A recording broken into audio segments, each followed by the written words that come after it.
चलिए आपको हम समझाने चल रहे हैं, अब सिखाना है हमको 0 डिग्री के त्रिकोणमितीय अनुपात। कितना का सिखाना है? 0 डिग्री के त्रिकोणमितीय अनुपात।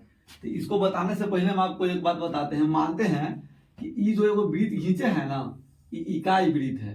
कौन वृत्त है दिलीप? इकाई वृत्त। इकाई वृत्त का मतलब समझता है? जेकर त्रिज्या 1 इकाई हो। कितना हो? 1 इकाई। कितना? 1 इकाई। यो 1 इकाई, ये भी 1 इकाई, ये भी 1 इकाई। कितना? तो और बात जो निर्देशांक होगा, मान लो x के मान कितना होगा? x के मान 1 और y के मान तनको न कुछ x अक्ष है। कौन अक्ष है? x डैश हो गया, ये वाला y होगा, ये वाला y डैश हो गया। तो यहां तक ले मानते हैं, यहां से यहां तक रेडियस 1 इकाई है। कितना है? 1 इकाई। तो और y के मान क्या होगा? 0। और x के मान क्या होगा? 0 और y के मान 1। और क्या होगा? x के मान -1 और y के मान 0। और x के मान क्या होगा? 0 और y के मान -1। नीचे ना हो गया। अच्छा एक बात हमको बताओ, जैसे और बीच में कोनो एगो बिंदु लेते हैं, यहाँ कोई बिंदु लेते हैं ना, यहाँ से यहाँ कोई मान होगा ना? तीर अगर देंगे और यहाँ ऐसे खींचेंगे तो यहाँ से यहाँ तक x के कुछ ना कुछ मान होगा कि नहीं होगा? ये मान x के होगा, ये वाला मान y के होगा कि नहीं होगा? तो और बिंदु के निर्देशांक क्या हो जाएगा? x y होगा कि नहीं होगा?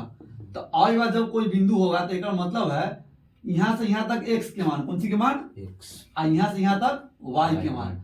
और ये कोण हम थीटा मानेंगे। कौन मानेंगे? ये कोण क्या मानेंगे? थीटा मानेंगे। तो ये कोण थीटा मानेंगे।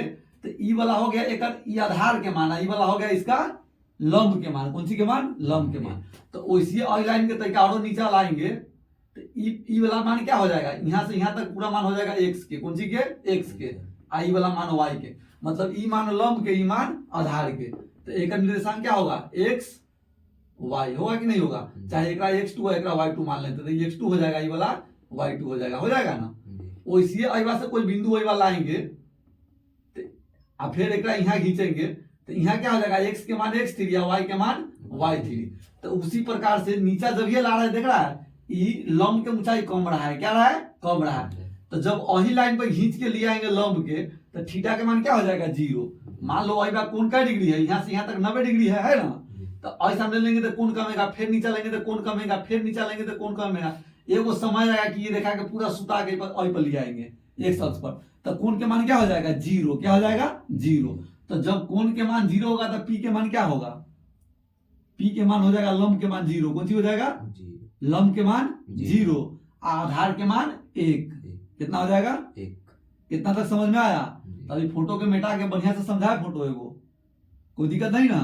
थोड़ा सा कोई पूछेगा कि अई बात तू लंब के मान 0 कैला ले लिए तो ना फोटो बना के समझा सके छो ना? कोई दिक्कत नहीं ना? चल अब एकरा हम साफ करके बता रहे छो तोरा।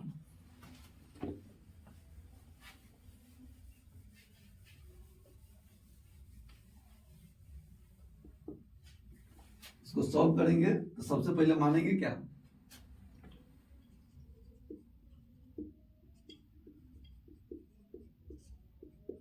माना कि COR एक इकाई वृत्त है।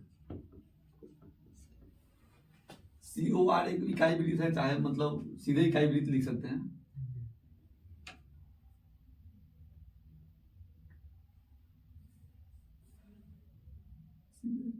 COR जगह रेडियस r लेना पड़ेगा तो फिर XR हो जाएगा, कोई दिक्कत ना होगा।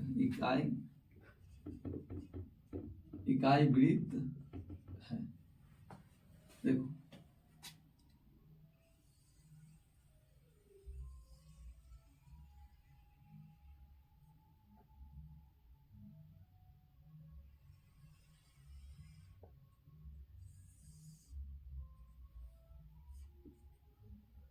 एक सही वाला क्या होगा? x डैश, ये वाला है y, ये वाला क्या हो जाएगा? y dash. इसका निर्देशांक क्या होगा? 1 0। क्या होगा? इकाई वृत्त माने हैं जिसका रेडियस कितना होगा? 1 होगा। कितना होगा? इसका रेडियस कितना होगा? 1 इकाई। कितना होगा? एक इकाई। तो इधर भी एक इकाई, इधर भी एक इकाई, यो इसका रेडियस है, यो इसका रेडियस है, यो इसका रेडियस है। तो ये बिंदु के निर्देशांक कितना हो गया? 1 0। समझ गया बात? आई बार कोई सा भी कोण लेंगे तो क्या होगा? थीटा। आई पर जो लाइन लेंगे ना, तो आई पर ही मान ले लिया, ठीक है। तो आई में थीटा बराबर 0 डिग्री है। कितना है? 0 डिग्री। अब आई में इसका लंब के मान कितना हो जाएगा? 0 हो जाएगा। और जगह तन को ऊंचा नहीं है, समझाए थे ना फोटो में तुमको। जैसे मान लो कि एक बार कोई सा भी कोण लेगा तो एक बार कोई बिंदु लेगा तो ऊंचाई हो जाएगा। आज जब यहाँ अही पर रेखा के पर अही पर फिर एक रेखा खींच देगा तो ऊंचाई के मान कुछ बन पाएगा नहीं ना। तो इसमें एच के मान क्या हो जाएगा? मतलब पी के मान क्या हो जाएगा? 0। ऊंचाई तक वो बनेगा ही नहीं, और वही पी के मान होता है। और बी के मान कितना होगा? 1 होगा। ये वाला 1 ही ना होगा। तब बी के मान 1 हो गया तो आई में एच के मान कितना निकाल लेगा? जैसे मान लो आई से तो तुम्हारा अथी के मान निकल जाएगा, tan के कॉट के ना, और मान निकालने के लिए चाहिए ना एच के मान। एच बराबर क्या लिखेगा? √p² अजोड़ b², मतलब 0 के स्क्वायर अजोड़ 1 के स्क्वायर। कितना होगा? √1 के स्क्वायर 1 होगा। ये 1 इकाई आएगा। कितना आएगा? 1 इकाई। अब देखो ध्यान से, काहे से कि अब देखो ध्यान से, इसमें जब ये मान निकालेंगे एच के मान तो वैसे ना निकालेगा। जैसे मान लो कि यहाँ से आई केंद्र पर से ना तो खींचा ना, आई सर्किल पर कोई बिंदु है ना, ये हो गया x के मान, ये वाला x के मान, ये वाला y के मान। तो ये वाला मान क्या होगा? √x² अजोड़ y² होगा कि नहीं होगा? ये समझाना बाकी रह गया था। तो यहाँ जब भी मान निकालेंगे तो एच के मान क्या आ जाएगा? 1। कैसे कि 1 के स्क्वायर होगा, 0 के स्क्वायर 0 ना होगा। 0 के जोड़ने से चाहे घटाने से कोई फर्क पड़ेगा? नहीं पड़ेगा। तो हमको अब मान निकालना है कौन चीज के? साइन के। तो साइन थीटा के फॉर्मूला क्या होता है? तो थीटा के जगह 0 है तो साइन 0 डिग्री हो जाएगा p और बटा में h। p के मान कितना है? 0, और 0 के मान अब बटा में 1 क्या होगा? 0। उसके बाद मान निकालना है cos 0 डिग्री, तो क्या होगा? b और बटा में h। b के मान कितना है? 1, h के मान भी 1, 1 बटा 1 कितना होगा? 1। तो cos 0 के मान 1 ना पढ़ा है, साइन 0 के मान 0। उसके बाद आपको मान निकालना है tan 0 डिग्री के। तो tan 0 डिग्री क्या होगा? p और बटा में b। तो p के मान कितना है? 0, और b के मान 1। कितना होगा? 0। tan 0 डिग्री के मान क्या पढ़ा है? 0। उसके बाद मान निकालना है cot 0 डिग्री। तो cot 0 डिग्री क्या होगा? b और बटा में p। तो 1 बटा 0 कितना आएगा? 1 में 0 से भाग करना है। 0 से कोनो सी में भाग करेगा तो वो अपरिभाषित हो जाता है। क्या हो जाता है? अपरिभाषित। 0 से कोनो सी में भाग नहीं कर सकते हैं, ठीक है। और 0 में सब से भाग कर सकते हैं। समझ गया बात? अब उसके बाद मान निकालना है sec 0 डिग्री। तो sec 0 डिग्री के मान क्या होगा? h और बटा में b।